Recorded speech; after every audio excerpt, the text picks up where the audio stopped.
speaking test is divided into three parts: part 1, part 2, and part 3. And there are some things that band 9 students do that are very recognizable by examiners, and there are also things that a band 5 to a 6.5 student that is very different in part 1, part 2, and part 3. Completely different when it comes to the IELTS speaking test. So this video, we're going to go through the differences so that you can avoid these things and do more of these things and then improve your IELTS speaking score. So one thing that these students do is there are lots of memorized answers. The examiners can spot these right away, and I'll show you a few other little tricks that the examiner might play on you to really determine whether these are memorized answers or not, but it is extremely obvious. So part 1 is the only part of the IELTS speaking test where you can predict the questions. So you will probably be asked about whether you work or study, your home, your hometown, things like that. What a band 5 to 6.5 student will do is they will memorize answers and then just regurgitate them. But this is not actually helping them improve their score, because think about what is being tested. Are they testing your ability to memorize answers? No, they are testing your ability to speak, to clearly communicate in English. Memorization and clear communication in English are not the same thing. Linked to this one, these students will often give very long answers. So you will ask the student, for example, about their hometown, and they will not only just tell you a little bit about their hometown, they'll talk about the history and the architecture and the places tourists go to, and places where people go to eat, and the transportation links. And it's because they have memorized all of these things. This is not how you naturally answer a question. This will often also lead them to going off topic. So again, you'll ask them, tell me a little bit about your hometown, and they'll regurgitate this memorized answer and they will go off topic. And they will also sound very formal. Not always, but a lot of the time, these students sound very robotic. So this might be to do with that they're very nervous, they're stressed out.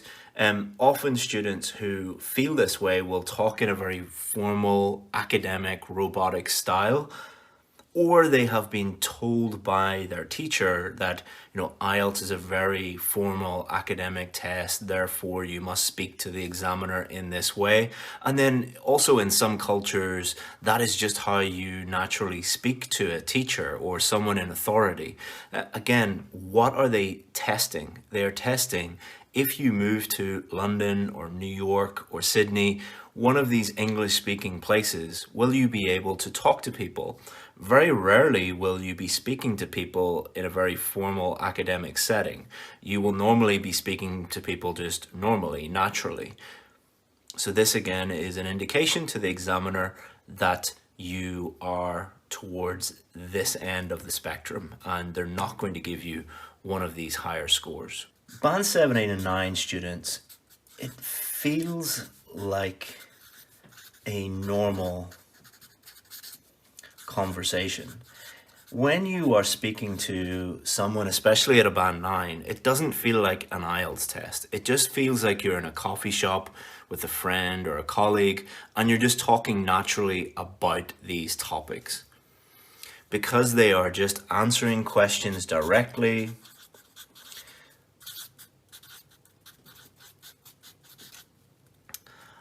and they are answering them very naturally. And in terms of development, in terms of the length of their answer, so they are developing their answers enough, but not going off topic.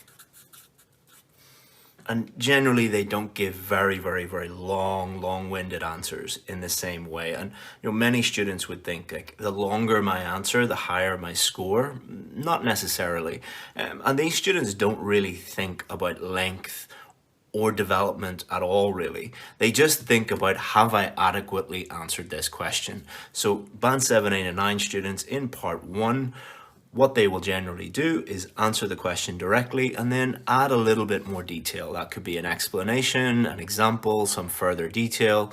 They're going to give the examiner enough information to judge their pronunciation, their fluency, their grammar, their vocabulary, but they're not going to give memorized very, very, very long answers like these students. Move on to part 2. In part 2, you will be shown a cue card that will have a main topic and then it will have 4 bullet points, and you'll have 1 minute to prepare your answer, and then the examiner will ask you to speak for up to 2 minutes. So these students, what they do is they often rigidly follow the bullet points. So you'll get 4 bullet points, and what the students will do is they will often talk about bullet point number 1, then bullet point number 2, then bullet point number 3, then bullet point number 4. And this is a very unnatural way to speak about a topic. Often they will get at least one of the bullet points they don't feel very comfortable talking about, and that gets them into all sorts of trouble because they will start to be, I don't really know how to deal with this bullet point. Okay, let's move on to the next one. And then whenever they finish talking about the 4th bullet point, often they have run out of things to say and their fluency goes down even more. So they really rely on the bullet points and can't really talk about anything other than the bullet points. Again, this is often not the student's fault. They have often been taught that you must do this. You do not have to do this. You can use the bullet points if you want, use them to help you if you want, but the only thing you need to do is talk about the main topic at the top of the cue card.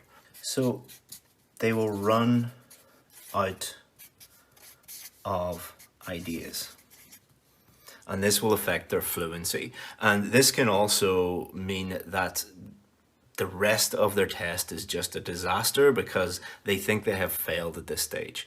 Often they will be speaking for around 1 minute and then they've nothing else to say and they just get really, really stressed out. Not always, but it can affect part 3 as well, because if the more stressed you are, that's going to affect not only your fluency, but it can also affect your pronunciation, your grammar, and your vocabulary, the 4 marking criteria. Some other students in part 2, so they use some kind of a trick.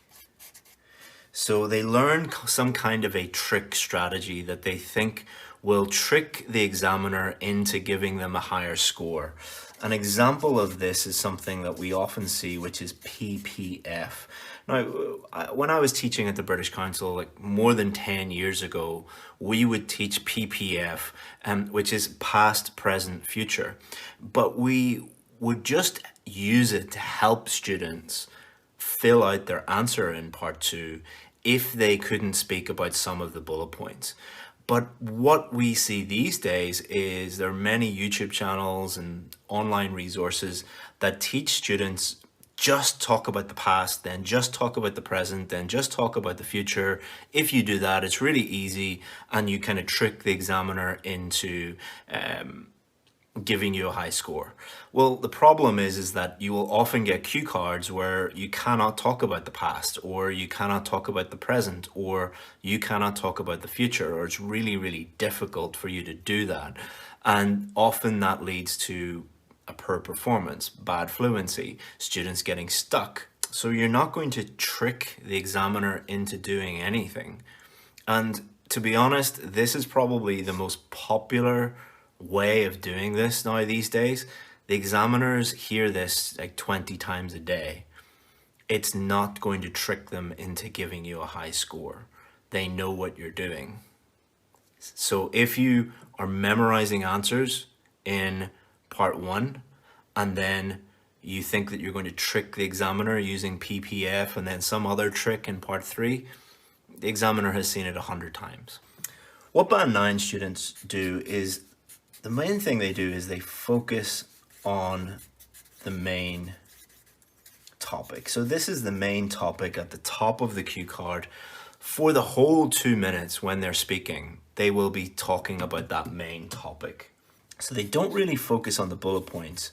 They just speak naturally about the main topic for the 2 minutes. And they use the bullet points, but they used to use the bullet points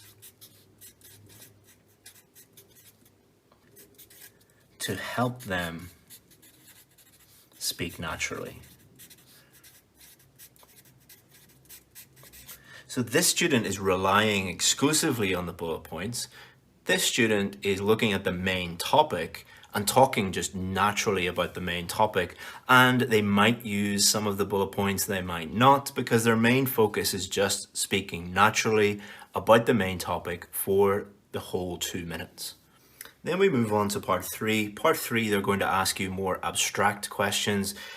Part 1 is about you. Part 3 is more a discussion of ideas. Part 3, the questions will be a little bit more difficult, and often this results in these students giving very short answers. So this is kind of the opposite of what you should be doing. In part 1, the answers don't need to be that long, but because they have memorized those answers, they give very long answers in part 1. Part 3, you need to develop your ideas a lot more, so you should be giving longer answers, but these students are giving very short answers because they don't feel comfortable talking about this because they cannot memorize these part 3 answers, because part 1 is predictable, part 3 is completely unpredictable. So this is the little trick that IELTS are playing on you. If you are giving very long memorized answers in part 1 on questions that you predict are coming up, they will always ask you questions that are unpredictable, that are very strange. This is where you often hear people complaining about the speaking test and saying, well, why are they asking me about hats or cakes or like these very strange topics? It's to test you on a range of different topics that you are not expecting. And if you're giving these very long memorized answers and then very short answers here, it's a clear indication that you are relying on memorization and you don't actually know how to speak in English. Memorization and actually communicating in English are two very, very different things. This student will often also memorize lists of vocabulary, lists of idioms, lists of phrases, and this will actually lower their grammar and their vocabulary score because they'll never be able to use them effectively. They also might not attempt some answers. So part 3, one of the things that they will do is they will ask you increasingly more difficult questions to really test, are you a band 6.5 or are you a band 7? Are you a band 8? Are you a band 9? They will stretch you by asking you more difficult questions. If you get to part 3 and you just shake your head or say, I don't know, you're basically just saying to the examiner, I don't deserve to be here. I deserve one of these scores. You often get the impression that these students just want it to be over. So these students are just exhausted at this stage because the examiner has really stretched them. This is getting to like the 12, 13, 14 minute stage. And you can tell that by giving very short answers or not answering them at all, the student just wants this to be over. And again, that's an indication that you don't deserve one of these higher scores. And their range will be limited. So the examiner will ask you maybe 3 different topics here, a 4th topic here, 5 or the 5th or 6th different topic here. And what the examiner is doing is they are testing your range of vocabulary and your range of grammar. Often these students will memorize vocabulary and memorize grammar. So when the examiner asks them a question that they weren't expecting, their range is obviously very, very limited. So this is why you should not memorize new words and phrases and idioms. You should learn them effectively. So if we contrast that with a band 7, 8, or 9 student, what they will do in part 3 of the IELTS speaking test is they will at least attempt every question. Even if they don't know the answer or they're not familiar with the topic, they will at least attempt it. This student will often either laugh or say, I don't know, or just shake their head, or just start crying. That very rarely happens, but I have seen it happen. Whereas this student will be, it's like being in a coffee shop with someone.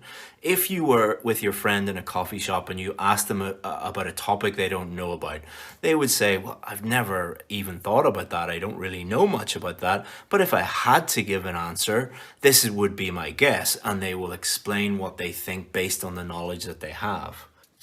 And there will also be lots of development.